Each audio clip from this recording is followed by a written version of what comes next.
Hello everyone, welcome to Iguhipan. সকলোকে দি নতুন ক্লাছলৈকে আকৌ এবাৰ স্বাগতম জনাইছো। আজিৰ এই ক্লাছটোত আমাৰ এটা খুব স্পেচিয়েল টপিক এটা আলোচনা কৰিবলৈ গৈ আছো। যদি চেপ্টাৰৰ কথা ক'ব লাগে, এই যিকেইটা কুৱেশ্যন আমি আলোচনা কৰিম এইকেইটা হৈছে ৰেচিঅ' এণ্ড প্ৰপৰ্চনৰ কুৱেশ্যন হয়। আৰু যদি একদম টপিক ৱাইজ ক'বলৈ যাওঁ তেতিয়াহ'লে এইকেইটা আমি প্ৰব্লেমছ অন এজেছ বুলি কওঁ, মানে বয়সৰ লগত জড়িত কিছুমান প্ৰশ্ন। ইয়াতে লিখা আছে, সকলোৱে দেখিছে চাগে, প্ৰব্লেমছ অন এজেছ। বয়সৰ লগত জড়িত কেনেকুৱা ধৰণৰ প্ৰশ্ন আছে, এক্সামতনো কেনেকুৱা কুৱেশ্যন আহে, গোটেইখিনি কথাই আমি আজি আলোচনা কৰিম। প্ৰথম কুৱেশ্যনৰ সৈতে আগবাঢ়িছো। প্ৰথম কুৱেশ্যনত কি আছে চাই লোৱা, আৰু সকলোৱে এবাৰ ভিডিঅ'টো পজ কৰি পেলাই নিজৰ ফালৰ পৰা এটা চেষ্টা কৰিবা। প্ৰথমতে নিজৰ ফালৰ পৰা চেষ্টা, নোৱাৰিলে শেষত তোমালোকে নিশ্চয় ভিডিঅ'টো কন্টিনিউ কৰিবা। ইয়াতে কি কৈছে, একদম সৰি দেই, এতিয়া আমাৰ প্ৰব্লেমছ অন এজেছ বুলি যদিও কৈছে, এতিয়া আমাৰ প্ৰথম তিনিটা কুৱেশ্যন আমাৰ আছে, ইয়াৰে পৰাহে আমাৰ বয়সৰ লগত জড়িত প্ৰশ্নবিলাক আৰম্ভ হ'ব। এইটো শ্লাইডৰ পৰাহে এজ ৰিলেটেড কুৱেশ্যন বিলাক ষ্টাৰ্ট হ'ব। ইয়াৰে আগত যিকেইটা কুৱেশ্যন আছে, এইটো কুৱেশ্যন, ইয়াৰে আগৰটো আৰু ইয়াৰে আগৰটো, এই তিনিটা কুৱেশ্যন হৈছে আমাৰ লাষ্ট ক্লাছৰ হোমৱৰ্ক। লাষ্ট ক্লাছত যিখিনি আমি পাৰ্চেন্টেজৰ কুৱেশ্যন আৰম্ভ কৰিছিলো, তাৰ কেইটামান মই হোমৱৰ্ক দিয়া আছিলে, সেইটোৰে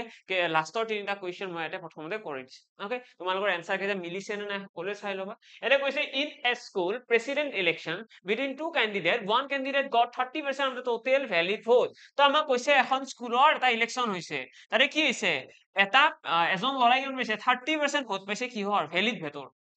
30% of the total valid vote, লগতে কি কৈছে, 20% of the votes were invalid, মানে 20% ভোট কি আছিলে, ইনভ্যালিড। আমি কি ধৰিলাম, 100% আছিলে টোটেল ভোট, তাৰে পৰা ভ্যালিড কিমান আছিলে,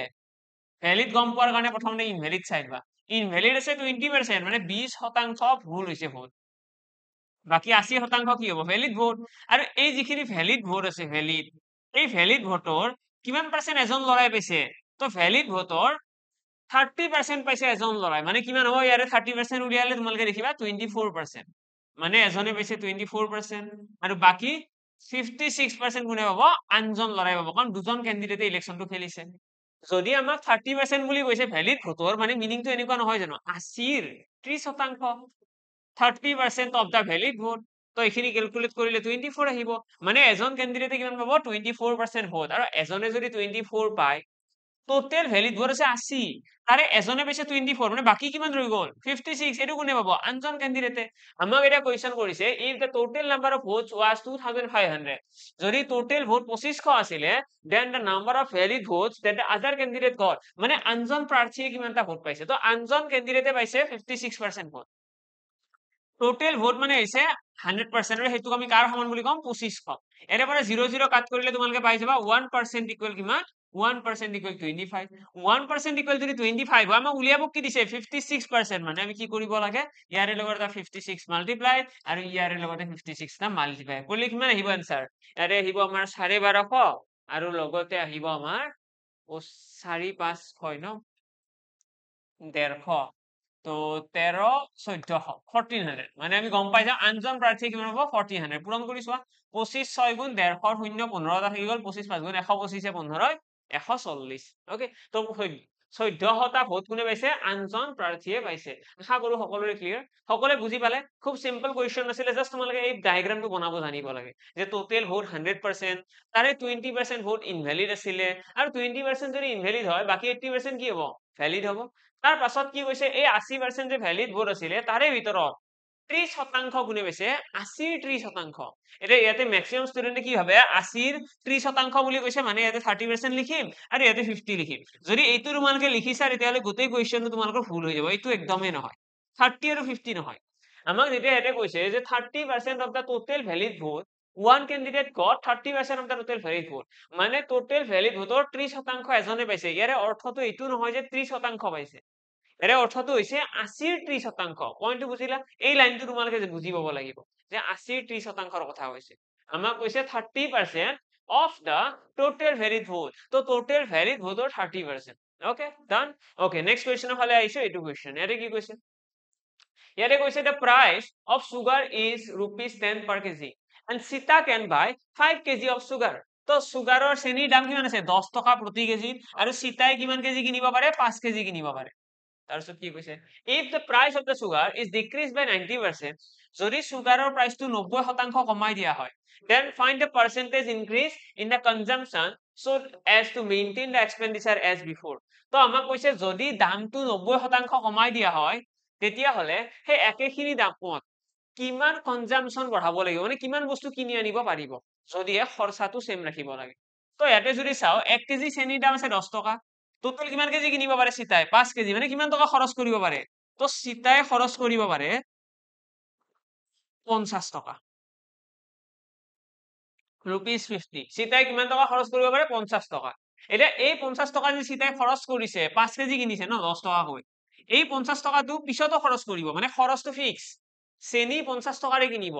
এক মাহত টোটেল 50 টকাৰ চেনি কিনিব, এইটোত চিতা ফিক্স। যদি দাম কমে তেতিয়াহলে বেছিকৈ চেনি কিনি আনিব, দাম বাঢ়িলে কমকৈ কিনি আনিব। সাপোজ এনেকুৱা হল যে 1 কেজি চেনিৰ দাম 50 টকা, তেতিয়াহলে 1 কেজি আনিব। যদি এনেকুৱা হয় যে 1 কেজি চেনিৰ দাম 5 টকা, তেতিয়াহলে 10 কেজি চেনি আনিব, 10 কেজি আনিলে 50 টকা হ'ব ন, তেনেকুৱা। তো ইয়াতে আমাক কৈছে যে চেনিৰ দামটো 90% কমি গৈছে। এতিয়া চেনিৰ দাম আছিলে কিমান 10 টকা, 10 টকাৰ পৰা যদি 90% কমি যায় মানে কিমান শতাংশ থাকি গ'ল, মাত্ৰ 10% থাকি যাব, হয়। তো আমি এনেকৈও কৰিব পাৰো যে 10 আছে, 10ৰ 90% কিমান, 90% মানে এইটো আহি যাব। এৰে 0 0 কাট কৰিলে দেখিবা 10ৰ 90% মানে 9 টকা, মানে 10 টকাৰ পৰা 9 টকা দাম কমি যাব, 90% কমি যাব, ডিক্ৰিজ বাই 90%।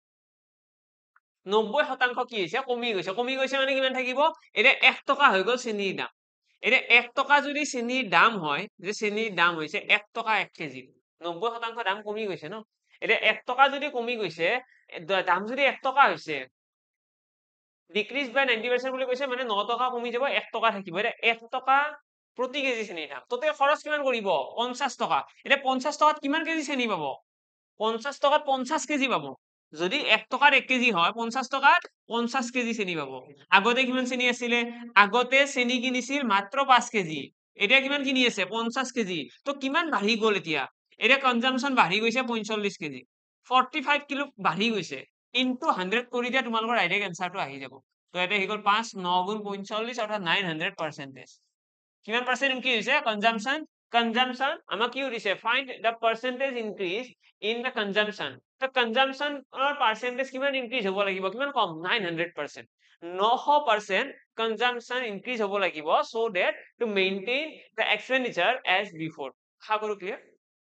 নেক্সট কুৱেশ্যনৰ ফালে আহিছো, এইটো কুৱেশ্যন ইয়াতে কি কৈছে, ইয়াতে কৈছে এ বয় স্ক'ৰ্ড 125 marks and 140 marks in the first test. এজন ল'ৰা এজনে এখন টেষ্ট বুলি কৈছে, ফাৰ্ষ্ট টেষ্ট মানে এইটো তোমালোকে কি বুলি লৈ ল'বা, ক্ৰিকেট গেম বুলি লও নে আমি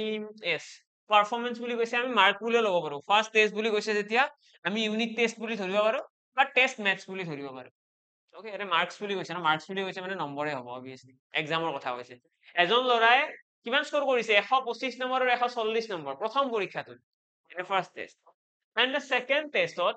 first test and second test respectively। okay, তো এজন ল'ৰাই প্ৰথম পৰীক্ষাটোত নম্বৰ পাইছে কিমান, এইটো হৈছে 1 নম্বৰ পৰীক্ষা, এইটো হৈছে 2 নম্বৰ পৰীক্ষা, 140 125। if the maximum mark in each test is 150, যদি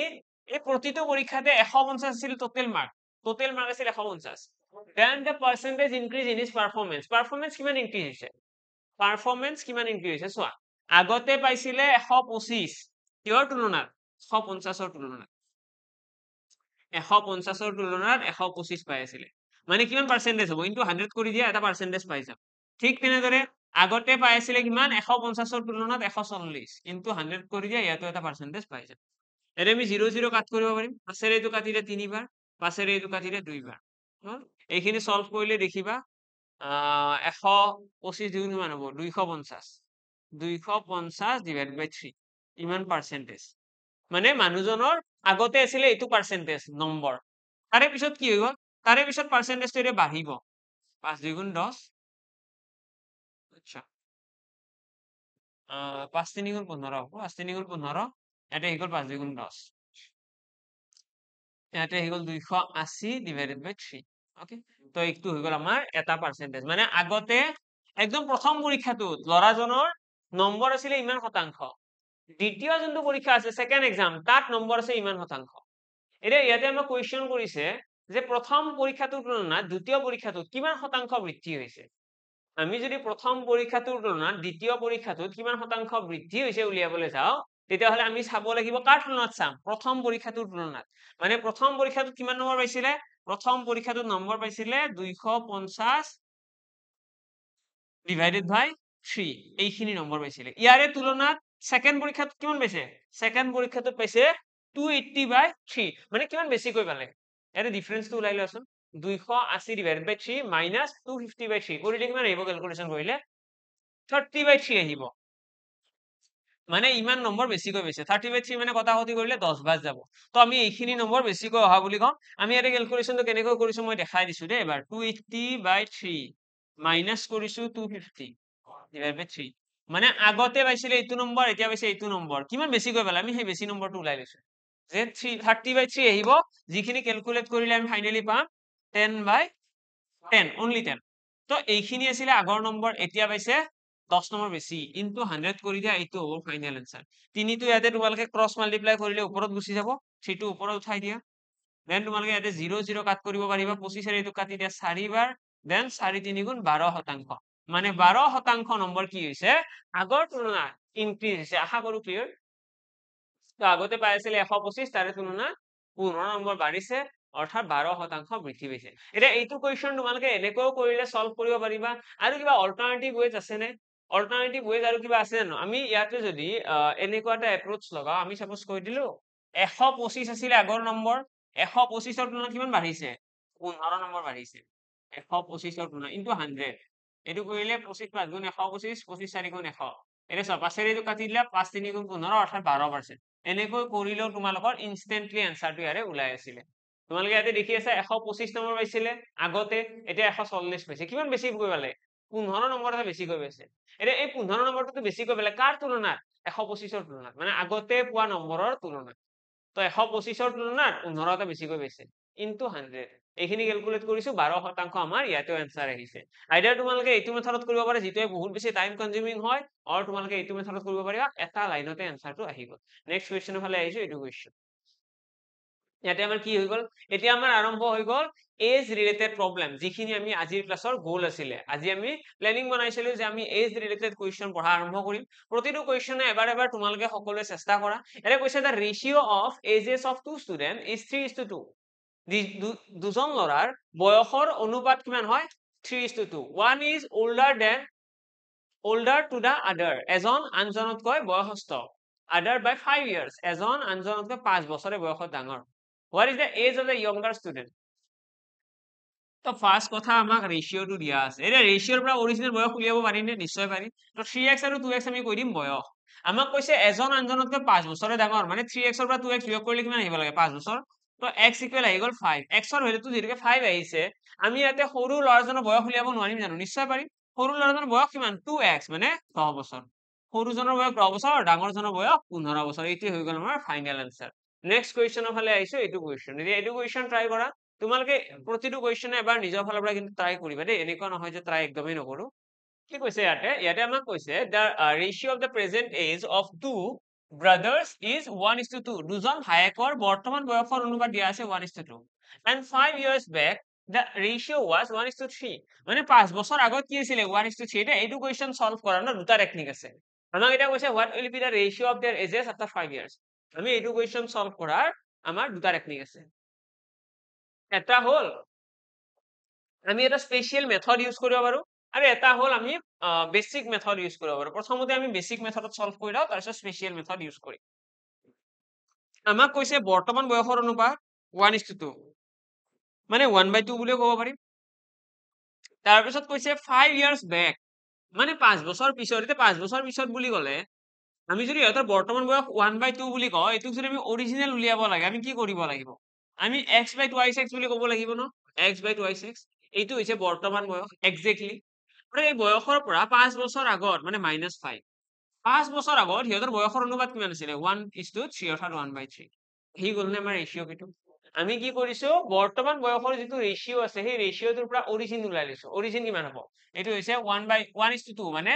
হাফ এইটো যদি আকৌ আমি কনভার্ট কৰো x by twice x হ'ব এইটো হৈছে আমাৰ অৰিজিনাল বয়স মানে এজন ভায়েকৰ বয়স x এজনৰ বয়স twice x আমাক কৈছে 5 years back 5 বছৰ পিছত 5 বছৰ মানে পিছত মানে আগতে 5 বছৰ আগত বুলি ক'লে বৰ্তমান বয়সৰ পৰা 5 বছৰ বিয়োগ এতিয়া ৰেচিঅ' আছিলে 1:3 তো 1/3 এতিয়া এইখিনি সলভ কৰিলে আমি পাই যাম সিহঁতৰ এক্সাক্টলি বয়সটো কিমান হ'ব এটা আছে 3x - 5 3x - 15 এটা আছে 2x - 5 যদি এইখিনি সলভ কৰো x ইকুৱেল কিমান আহিব x ইকুৱেল আহিব 10 x ইকুৱেল 10 আহি গ'ল এতিয়া এই 10 টো যদি x ৰ ভ্যালুটো যদি 10 হয় মানে এজন ভাইকৰ বয়স 10 বছৰ আৰু আনজনৰ বয়স 20 বছৰ তো আমি লৰা দুজনৰ বয়সটো গম পাই গলো আমাক এটা কোৱেশ্চন কৰিছে what will be the ratio of their age after 5 years 5 বছৰ পিছত কিমান হ'ব বৰ্তমান বয়স হৈছে 10 বছৰ আৰু 20 বছৰ তো 5 বছৰ পিছত হ'ব কিমান এজনৰ হ'ব 15 বছৰ বয়স আৰু এজনৰ হ'ব 25 বছৰ বয়স এইখিনি ৰেশিও উলিয়ালে 5 3 15 5 5 25 অৰ্থাৎ 3:5 আমাৰ ফাইনালি এনসাৰ আহি যাব তো এইটো মেথড আমি ফলো কৰিব পাৰিম যিটোৰ আমি প্ৰথমতে দুজনৰ বয়সটো উলাই লৈছো উলাই লৈ পেলাই তাৰ পিছত 5 বছৰ পিছৰ বয়স কি হ'ব বৰ্তমান বয়সে 10 বছৰ এজনৰ বয়স 10 এজনৰ 20 যদি 5 বছৰ পিছত বুলি কও এজনৰ বয়স 15 হ'ব আনজনৰ 25 হ'ব অৰ্থাৎ ফাইনালি ৰেশিও আমাৰ কিমান আহিব 3:5 যদি আমি বেলেগ এটা মেথড ফলো কৰিবলৈ যাও হেতুক আমি কও cross multiplication method cross multiplication method বুলি কও আৰু ইয়াতে কি হয় আমি ৰেশিও কেইটা লিখি লব লাগে 1:2 তাৰপিছত আমি লিখি লব লাগে 1:3 আমাক কি কৈছে যে 5 বছৰ আগত নে পিছত আমাক কৈছে 5 বছৰ আগৰ কথা মানে বিয়োগ কৰিব লাগিব এইটো হৈছে বৰ্তমান প্ৰথম যেটো আছে এইটো হৈছে বৰ্তমান এজ ন কাৰেন্ট এজ কিমান 1:2 তো 5 বছৰ আগত কিমান আছিল 1:3 এটা এইখিনি বস্তু আমি কি কৰিব লাগিব ক্ৰস মাল্টিপ্লাই এইটো হৈছে প্ৰেজেন্ট এজ প্ৰেজেন্ট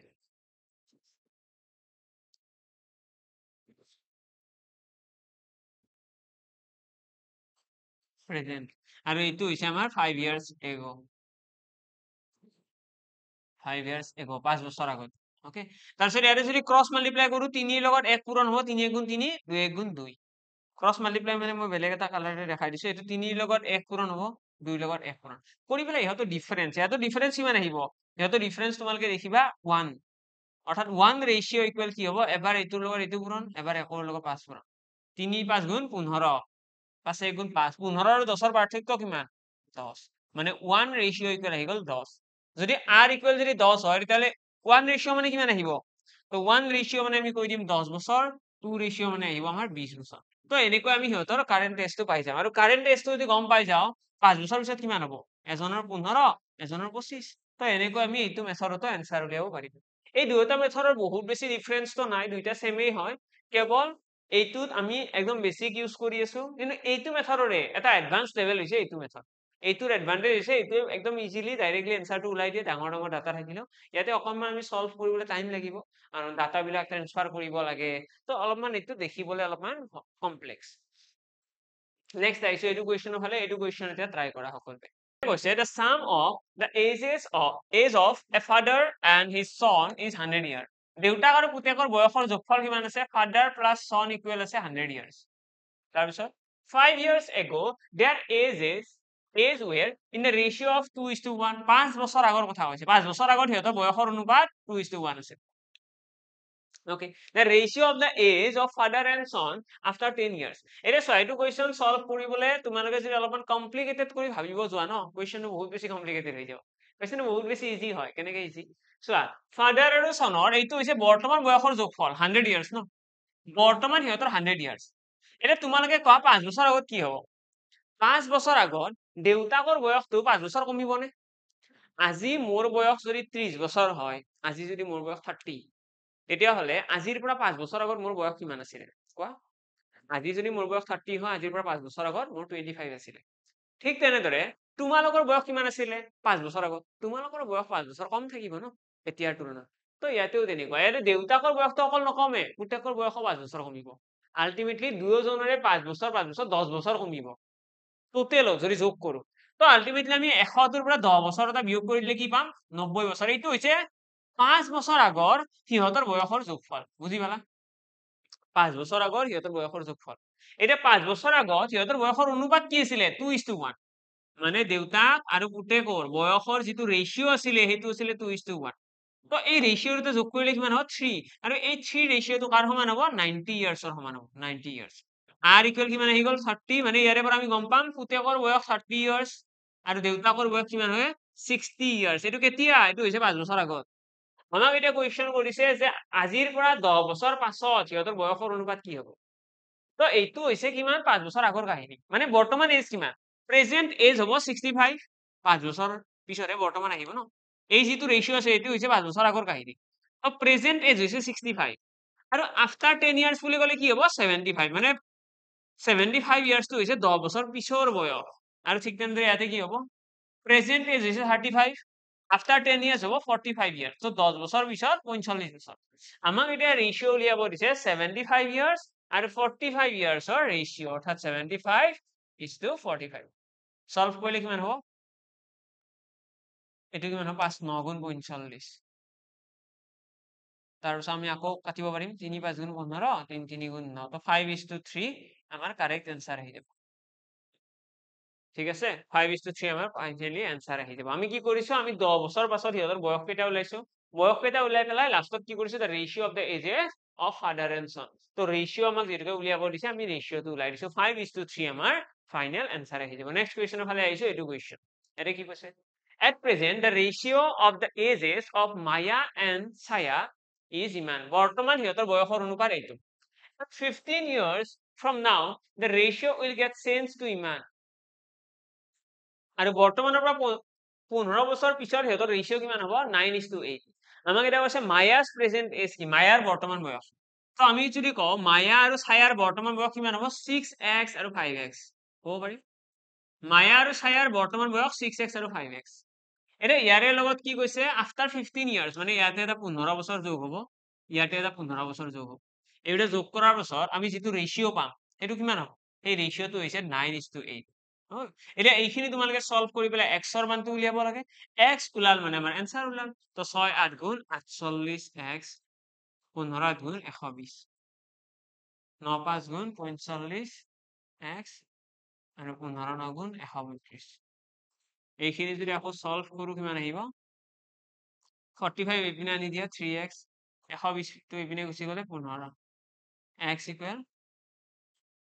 5 তো x ইকুয়াল আহি গল 5 x ইকুয়াল যদি 5 হয়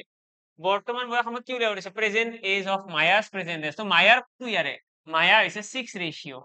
6 রেশিও মানে 6 into 5 অর্থাৎ 30 ইয়ার তো 30 বছর হইছে মায়ার বয়স আশা কৰো ক্লিয়ার yes তো মায়ার বয়স হইছে 30 বছর ছায়ার বয়স কিমান হ'ব ছায়ার বয়স হইছে 25 বছর তো মায়া হইছে 30 ইয়ার আৰু ছায়া কিমান হ'ব 25 years যেতিয়াই তোমালোকে ইয়াতে x ৰ মানটো পাই যাবা তাৰপিছত কুৱেশ্যন আৰু বহুত বেছি সিম্পল হৈ পৰে তাৰপিছত বেছি একদম টান হৈ নাথাকে নেক্সট কুৱেশ্যনৰ ফালে আহিছো ইয়াতে কি কৈছে চোৱা the ratio of the age of Ram and Rahim 10 years ago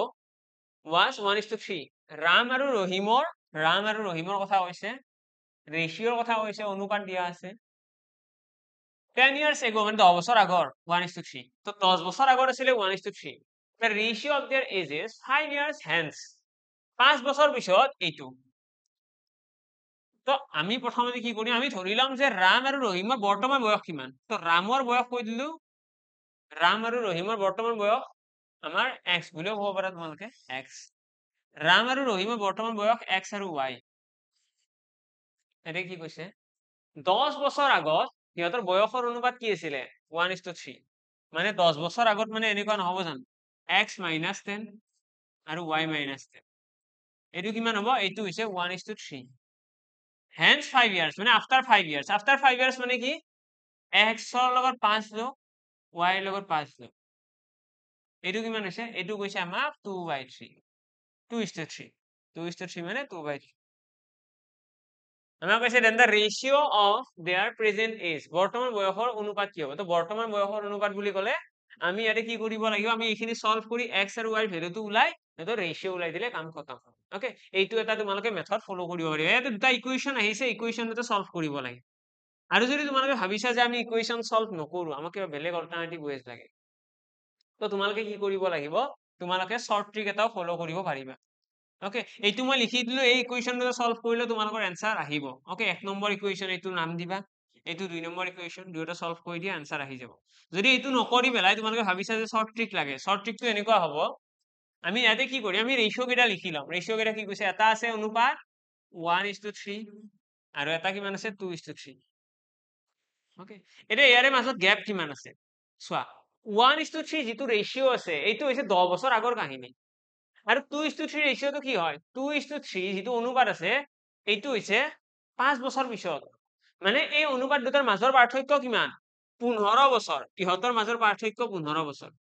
যদি আমি প্ৰথম ৰেশিওটোৰ লগত 15 এটা যোগ কৰি দিও দুয়োপিনে তেতিয়াহ'লে আমি এইটো ৰেশিও পাই যাম 15 বছৰ পাৰ্থক্য আছে ন কাৰণ এই 1:3 টো হৈছে বৰ্তমান বয়সতকৈ 10 বছৰ আগত আৰু এই 2:3 টো বৰ্তমান বয়সতকৈ 5 বছৰ পিছত মানে আলটিমেটলি এই দুয়োটাৰ মাজৰ পাৰ্থক্য 15 বছৰ এতিয়া এইটোক আমি যদি ক্ৰস মাল্টিপ্লিকেশন মেথডটো ফলো কৰি দিও আগৰ নিচিনাকৈ 3 ৰ লগত 1 পূৰণ 3 ৰ লগত 2 পূৰণ 3 2 গুণ 6 3 1 গুণ 3 মানে 3 হৈ যাব ৰেশিও 3 ৰেশিও ইকুৱেল কিমান আহিব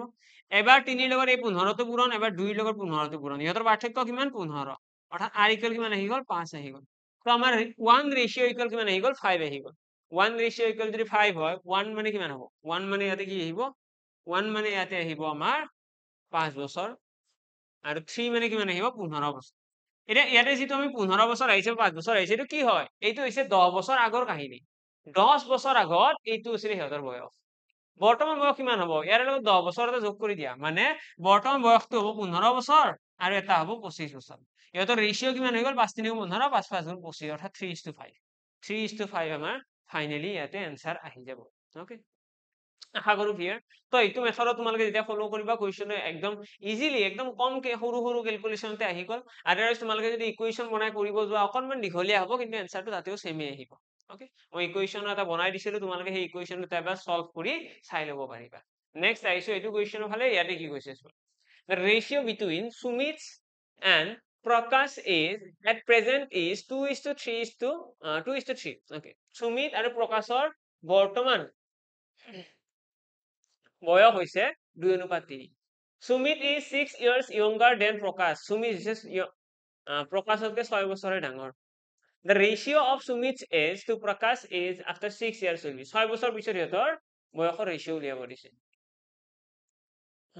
ওকে তো আমাক ইয়াতে অলৰেডি কৈ থৈ দিছে ইহঁতৰ ৰেশিও ইয়াতে মই লিখি দিলো এটা সুমিত এটা প্ৰকাশ ইহঁতৰ ৰেশিও দিয়া আছে 2:3 লগতে আমাক কৈছে সুমিত 6 বছৰ প্ৰকাশতকৈ সৰু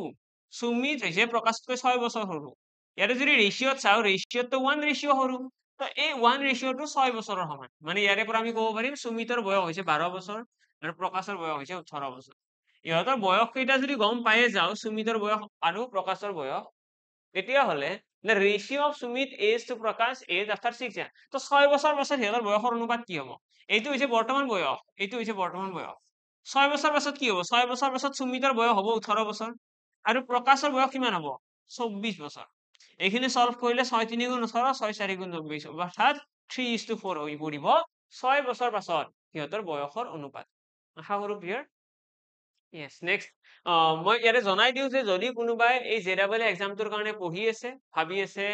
পঢ়িতো আছো কিন্তু কনফিডেন্সৰ অকনমান লো হৈ আছে গোটেইখিনি সিলেবাসত কি আহিব এতিয়ালৈকে ক্লিয়াৰিটি পোৱা নাই এনেই ৰেন্ডমলি কুৱেশ্যন পঢ়ি আছে তো সকলোৰে কাৰণে সুখবৰ সকলোৰে কাৰণে ই কৈ পেলাই অলৰেডি এটা JEE বেটচ একদম কম্প্ৰিহেনসিভ বেটচ এটা লঞ্চ কৰিছিলে আৰু এই বেটচটোৰ ক্লাছ আমাৰ হৈয়ে আছে অলমোষ্ট এতিয়া কোৰ্স ফিনিশ হ'বলৈ হৈছে জিকে আৰু বাকিখিনি সাবজেক্টৰ ফালৰ পৰা ক'ব গ'লে মেথছ এণ্ড ৰিজনিঙৰ ক্লাছ ৰেগুলাৰলি হৈ আছে ইয়াতে ইয়াৰে তোমালোকে গোটেইখিনি বস্তুৱে পাই যাবা জেনাৰেল ইংলিছ হওক general knowledge computer knowledge general aptitude and Assamese language গোটেইখিনি বস্তুৱে তো তোমালোকে নিশ্চয় জইন কৰিব পাৰা বেটচটোত আৰু এই বেটচটোৰ এডভান্টেজ হৈছে এনেকুৱা নহয় যে যিখিনি ক্লাছ হৈ গ'ল সেইখিনি তোমালোকে নাপাবা সেইখিনি বস্তু ৰেকৰ্ডেড ফৰ্মেটত গোটেইখিনি এপত এভেইলেবল আছে তোমালোকে যেতিয়া বেটচটো ল'বা সেই গোটেইখিনি ভিডিঅ'ছ তোমালোকে পাই যাবা আৰু এনেকুৱাও নহয় যে এবাৰ এটা ভিডিঅ' মাত্ৰ এবাৰে চাব পাৰিবা তোমালোকে যিমান বাৰ ইচ্ছা সিমান বাৰ একেটা ভিডিঅ'ই চাব পাৰিবা ওকে লগ পাম বাৰু এইটো বেটচত আশা কৰিছো সকলোকে লগ পাম নেক্সট আহিছো এতিয়া এইটো কুৱেশ্যনৰ ফালে এইটো কুৱেশ্যনত কি কৈছে চোৱা তাতে কৈছে Harsha is 40 years old and Ritu is 60 years ইয়াতে হৰ্ষা আৰু ঋতুৰ কথা কৈছে হৰ্ষা কিমান বছৰ বয়সৰ 40 বছৰ আৰু ঋতু 60 years তো কৈছে how many years ago was the ratio of their ages 3:5 আমাক কৈছে কিমান বছৰ আগত সিহঁতৰ বয়সৰ অনুপাত 3:5 আছিল তো মই কি কৰিলো হৰ্ষাৰ বয়সটো লৈ ললো 40 ঋতুৰ বয়স লৈ ললো 60 কৈ দিলো যে ইয়াৰে পৰা কিবা এটা বয়স বিয়োগ কৰা হৈছে আৰু বিয়োগ কৰাৰ পাছত সিহঁতৰ বয়সৰ অনুপাত কিমান হ'ব 3:5 হৈ গ'ল তো এই ইকুৱেশ্যনটো বনালো মানে এনসাৰ আমাৰ এতিয়া আহি যাব ইয়াতে আহি গ'ল 200 ইয়াতে আহি গ'ল 180 200 minus 5x equal কিমান আহিব 180 minus 3x এইখিনি সলভ কৰিলে তোমালোকে দেখিবা 2x equal কিমান আহিব 2x equal 20 x equal আহি গ'ল 10 মানে 10 বছৰ আগত সিহঁতৰ বয়সৰ অনুপাত কি আছিলে 3:5 আছিলে তো এক্সামত তোমালোকক এনেকুৱা কুৱেশ্যন দিব য'ত তোমালোকক মানুহৰ বয়স কেতিয়াবা এক্সাক্টলি দিয়া থাকে এক্সাক্টলি বয়স দিয়া আছে তাৰ পৰা তোমালোকক কৈছে যে কিমান বছৰ আগত সিহঁতৰ বয়সৰ অনুপাতটো এইটো 3:5 হ'ব তো আমি কি কৰিছো সেই বয়স কেইটাৰ পৰা কিবা এটা সাৰ্টেইন এজ আমি x ধৰি লৈছো আৰু x টো বিয়োগ কৰি দিলো নেক্সট কুৱেশ্যনৰ ফালে আহিছো এইটো কুৱেশ্যন ইয়াতে কি কৈছে ইয়াতে কৈছে the ratio of present age of two brother is 1:3 দুজন ভাইয়েকৰ বৰ্তমান বয়স হৈছে বৰ্তমান বয়সৰ ৰেশিও আমাক দিয়া আছে এইটো and 5 years back the ratio was ইমান 5 বছৰ আগত এইটো আছিলে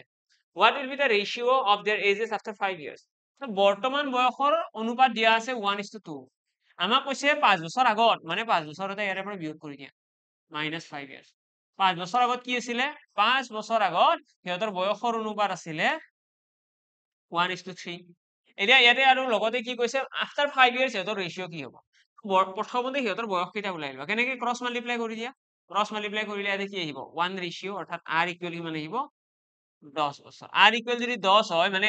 এজন ল'ৰাৰ বয়স হৈ গ'ল 10 বছৰ এজনৰ 20 বছৰ এইটো কুৱেশ্যন আগতে পঢ়িছো নেকি আজি ক্লাছত তো 5 বছৰ পিছত কি হ'ব আফটাৰ 5 ইয়াৰ্স সিহঁতৰ এজ হ'ব এজনৰ হ'ব 15 বছৰ এজনৰ হ'ব 25 বছৰ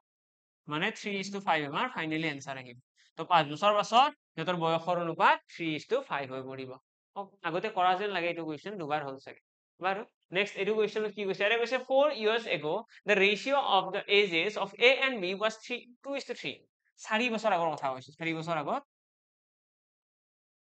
4 বছৰ আগত কি কৈছে 4 years ago the ratio of the ages of a and b is ইমান and after 4 years it will become ইমান তো আমাক কৈছে 4 বছৰ আগত আছিলে 2:3 আৰু 4 বছৰ পাছত 5:7 হৈছে অৰ্থাৎ এই ৰেশিও কেইটা ডিফাৰেন্স কিমান এই অনুপাত কেইটা পাৰ্থক্য হৈছে 4 যোগ 4 কিমান হ'ব 8 হ'ব ন এই ৰেশিও কেইটা ডিফাৰেন্স কিমান 8 ইয়াৰ্স ৰেশিও কেইটাৰ পাৰ্থক্য হৈছে 8 বছৰ তো 4 বছৰ আগত আছিলে কিমান 2:3 4 বছৰ পাছত হৈছে কিমান 5:7 মানে টোটাল কিমান হৈ গ'ল 8 বছৰ আমাক এতিয়া কৈছে find the present age after 4 years it will become 5:7 আমাক এতিয়া কৈছে ফাইন্ড দা প্ৰেজেন্ট এজ তো প্ৰেজেন্ট এজ উলিয়াবৰ কাৰণে প্ৰথমতে ক্ৰস মাল্টিপ্লাই কৰি 4 বছৰ আগৰ বয়সটো ওলাই 7 2 গুণ 14 5 3 গুণ 15 এই দুটাৰ মাজত পাৰ্থক্য কিমান এটা পালো 14 এটা পালো 15 ইহঁতৰ মাজত ডিফাৰেন্স কিমান আছে 1 মানে r 1 ৰেশিও 1 ৰেশিও ইকুৱেল কি হ'ব এবাৰ 7 ৰ লগত 8 পূৰণ এবাৰ 5 ৰ লগত 8 পূৰণ 7 8 গুণ 56 5 8 5 8 গুণ 40 কিমান পাৰ্থক্য আছে 16 তো r ইকুৱেল কিমান আহি গ'ল 16 r ইকুৱেল যদি 16 হয় মানে প্ৰথম ল'ৰাজনৰ বয়স কিমান হ'ব 16 দ্বিগুণ 32 দ্বিতীয় ল'ৰাজনৰ কিমান 48 আমাক কৈছে এই যেটো 32 বছৰ আছে বা এই যেটো 48 আছে এইটো বৰ্তমান বয়স নহয় এইটো 4 বছৰ আগৰ বয়স তো প্ৰেজেন্ট এজ যদি উলিয়াব লাগে আমি কি কৰিব লাগিব ইয়াৰ লগত 4 এটা যোগ কৰি দিয়া অৰ্থাৎ প্ৰেজেন্ট এজ আহিব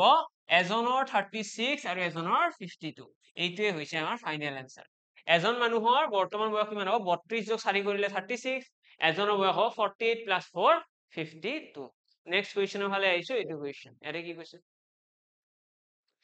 the average age of boys in a class is twice the number of girls in a class average বয়স লৰাৰ কৈছে in the class twice the number of girls so ছোৱালীৰ সংখ্যা দুগুণ লৰাৰ এভাৰেজ বয়স যেটো আছে লৰাৰ যেটো এভাৰেজ বয়স আছে এইটো ছোৱালীৰ সংখ্যা দুগুণ the ratio of boys and girls in the class is 50 class of 50 is 4:1 আচ্ছা এটা ক্লাসৰ 50 জন ষ্টুডেন্ট আছে তাৰে লৰা আৰু ছোৱালী এইটো হৈছে লৰা আৰু এইটো হৈছে ছোৱালী লৰা আৰু ছোৱালীৰ আমাৰ অনুপাতটো দিয়া আছে অনুপাত কিমান 4:1 এটা 4:1 মানে হয় কি টোটাল মানুহ আছে 50 জন এই 50 জন মানুহক 4 অনুপাত 1ত ভগোৱা মানে কি লৰা আছে 40 জন আৰু ছোৱালী আছে 10 জনী লৰা আছে 40 জন ছোৱালী আছে 10 জনী ওকে লৰা 40 ছোৱালী 10 আমাক কৈছে the total of the ages of the boys in the class is total of the ages আচ্ছা সিহঁতৰ বয়সৰ যোগফল উলিয়াব দিছে আমাক কৈছে লৰা বিলাকৰ বয়সৰ যোগফল কিমান আমি লৰাৰ সংখ্যা গম পালো ছোৱালীৰ সংখ্যা গম পালো আমাক অলৰেডি কৈছে যে লৰা সকলৰ এই 40 জন যে লৰা আছে সিহঁতৰ এভাৰেজ কিমান সিহঁতৰ এভাৰেজটো হৈছে ছোৱালীৰ সংখ্যাৰ দুগুণ মানে ছোৱালী যিমান জনী আছে তাৰে দুগুণ ছোৱালী আছে 10 জনী মানে এভাৰেজ হ'ব 20 পইণ্টটো বুজিলা 40 জন ল'ৰাৰ এভাৰেজ বয়স হৈছে 20 বছৰকৈ তেনেহ'লে ল'ৰা কেইজনৰ বয়সৰ যোগফল কিমান হ'ব 4 দ্বিগুণ 8 800 বছৰ 800 বছৰ হৈছে ল'ৰা কেইজনৰ বয়সৰ যোগফল 40 জন ল'ৰা 20 হৈছে এভাৰেজ তো number of data into average equal কি হয় সাম হয় তো সাম আমাৰ কিমান ওলাই গ'ল বয়সৰ যোগফল কিমান ওলাই গ'ল 800 ইয়াৰ্ছ আশা কৰো ক্লিয়াৰ yes নেক্সট কুৱেশ্যনৰ ফালে আহিছো এইটো কুৱেশ্যন এটা কাম কৰো এৰে আৰু বাকি যিকেইটা কুৱেশ্যন আছে সকলোৰে হোমৱৰ্ক থাকক সকলোৱে ট্ৰাই কৰা এইটো এটা কুৱেশ্যন আছে এইটো এটা দুটা আৰু এইটো এটা তিনিটা কুৱেশ্যন আছে ওকে তো তিনিটা কুৱেশ্যন সকলোৰে হোমৱৰ্ক থাকিল সকলোৱে চেষ্টা কৰা আৰু কমেন্ট বক্সত জনাবলৈ ট্ৰাই কৰা যদি নোৱাৰা তেতিয়াও কোনো চিন্তাৰ বিষয় নাই নেক্সট ক্লাছ যেতিয়া কৰিম তেতিয়া আমি এই তিনিটা কুৱেশ্যন আৰু লগতে এজ ৰিলেটেড আৰু বহুত কেইটা কুৱেশ্যন আমি আলোচনা কৰিম আশা কৰো সকলোৰে ক্লাছটো ভাল লাগিল সকলোৱে এই ক্লাছটোৰ গোটেইকেইটা কুৱেশ্যন ভালদৰে বুজি পালে লগ পাম সকলোকে নেক্সট আৰু এটি ক্লাছত আজিৰ কাৰণে ইয়াতে সামৰিছো থেংক ইউ